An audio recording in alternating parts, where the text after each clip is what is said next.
Imagine standing in the year 1250.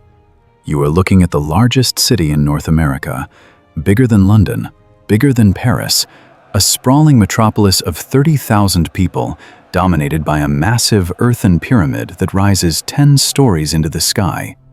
Markets buzz with traders from 1,000 miles away. Copper gleams in the sun. Shells from distant oceans hang from necks draped in fur and feathers. This is not Mexico City. This is not in the Andes. This is in Illinois. And almost no one alive today knows it existed. The city's name was Cahokia. For 3 centuries, it was the beating heart of a civilization that stretched across half a continent. Then, in less than 100 years, it vanished. The people left. The temples emptied. The Great Pyramid stood silent. Forests reclaimed the plazas. Rivers flooded the abandoned fields.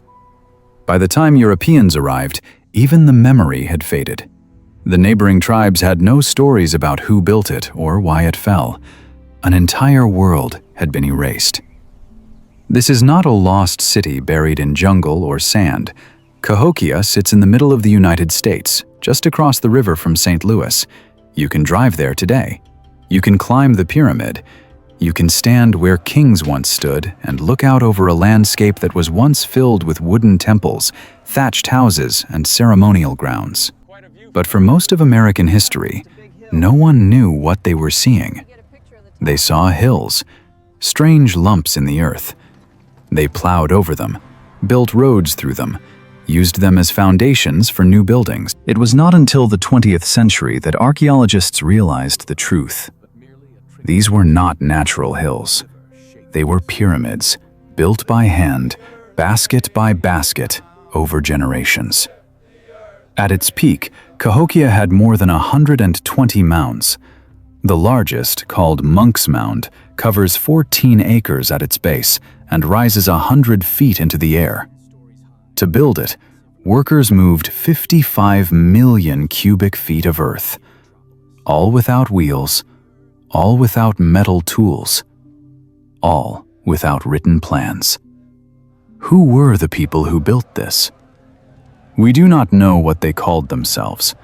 The name Cahokia comes from a tribe that moved into the area centuries after the city was abandoned.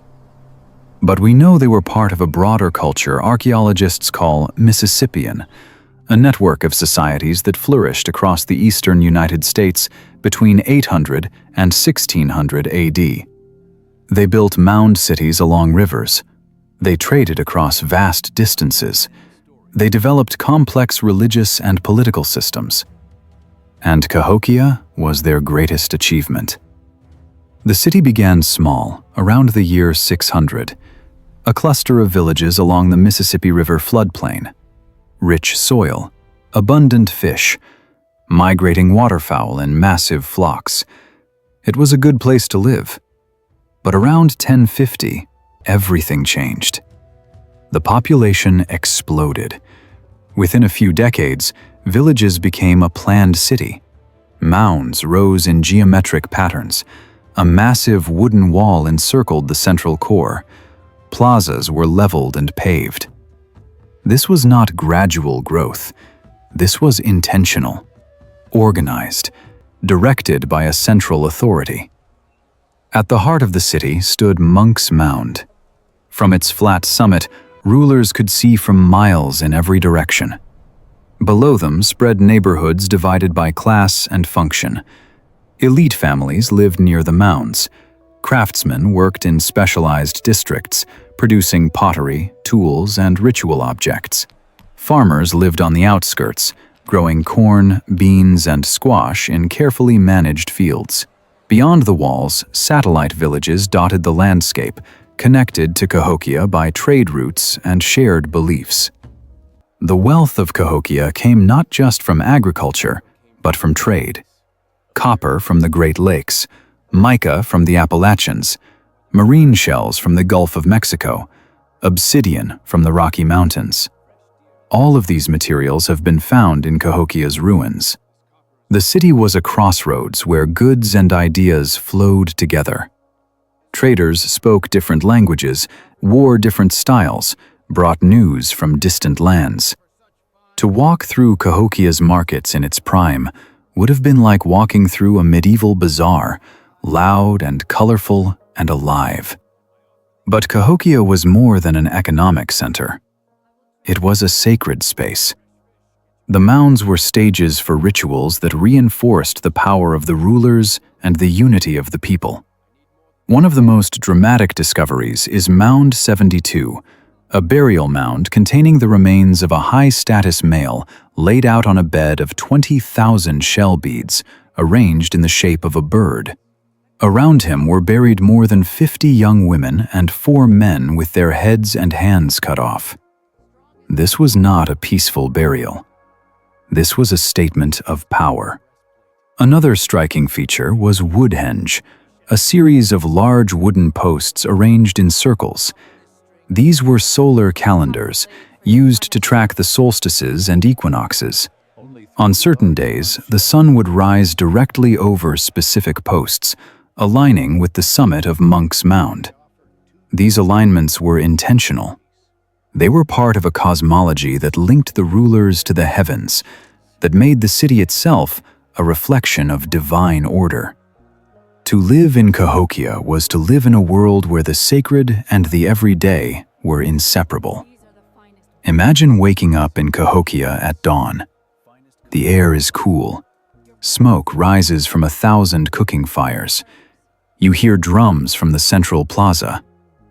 Today is the summer solstice, and the entire city will gather to watch the sun rise over Woodhenge, perfectly aligned with Monk's Mound.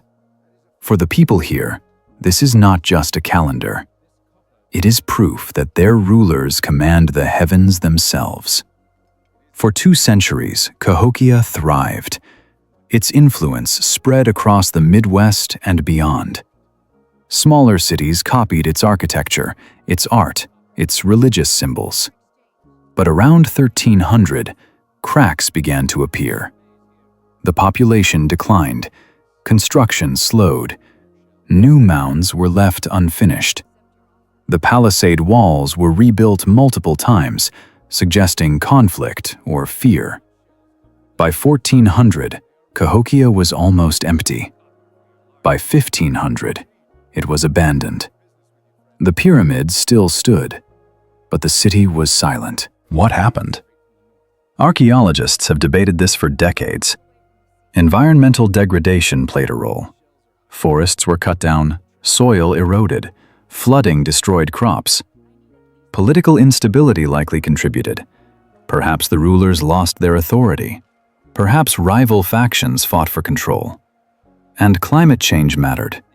The medieval warm period ended around 1300. Cooler, wetter conditions made farming harder. The truth is probably all of these factors feeding into each other, creating a spiral the city could not escape. The people did not die. They left. They dispersed into smaller communities, carrying their knowledge and traditions with them. But they never rebuilt Cahokia. They never tried to recreate what had been lost. The city became a ghost, a memory that faded with each generation. For centuries, Cahokia lay forgotten. European settlers saw only empty land. They built farms over the ruins. They quarried the mounds for fill dirt. In the 19th century, French monks established a monastery on top of the largest mound, which is how it got the name Monk's Mound. They had no idea they were standing on the summit of an ancient pyramid. Today, what remains of Cahokia is a shadow of what it was. Most of the mounds are gone. The neighborhoods have been plowed under or paved over. But in recent years, new technology has brought the city back to life. LiDAR scans have revealed previously unknown structures. Soil analysis has shown how the people managed their land and water. DNA studies have traced the origins and migrations of Cahokia's inhabitants. Slowly, piece by piece, the story is being reconstructed. One of the most striking recent discoveries. Researchers found evidence that Cahokia's urban planning was far more sophisticated than previously believed.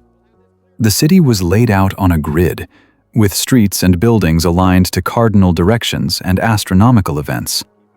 This level of organization rivals anything in Europe at the same time.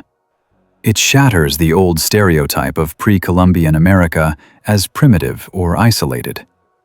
Cahokia was a cosmopolitan, technologically advanced society that operated on a continental scale. So why do so few people know about it? American history education has traditionally focused on European colonization and ignored the thousands of years that came before. Cahokia does not fit neatly into the narrative of westward expansion. It complicates the story. It forces us to acknowledge that complex civilizations rose and fell on this continent long before Europeans arrived. For a long time, that was a truth many were not ready to accept. But there is another reason. Cahokia's decline has often been used as a cautionary tale, a story of environmental collapse and societal failure. Some have pointed to it as proof that indigenous peoples were incapable of sustaining large-scale civilizations. This is not only wrong, it is deeply misleading. Cahokia thrived for 300 years. Its collapse was not inevitable. It was the result of specific pressures, many of which mirror the challenges we face today: resource depletion, climate change, social inequality, political fragmentation. The story of Cahokia is not a story of failure. It is a story of resilience and adaptation. The people who left did not disappear. Their descendants became the ancestors of many modern Native American tribes. The knowledge they carried, the stories they told, the technologies they developed, all survived in different forms. Cahokia itself may have fallen, but the culture that built it did not. It transformed. It evolved. It endured. Today, Cahokia Mounds is a UNESCO World Heritage Site.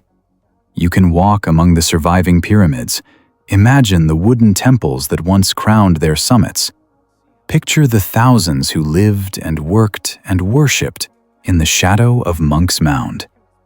You can stand at the top and look out over the same landscape the ancient rulers saw, now covered with highways and suburbs instead of fields and forests. And you can ask yourself, what else have we forgotten? What other cities lie buried beneath our feet, waiting to be rediscovered?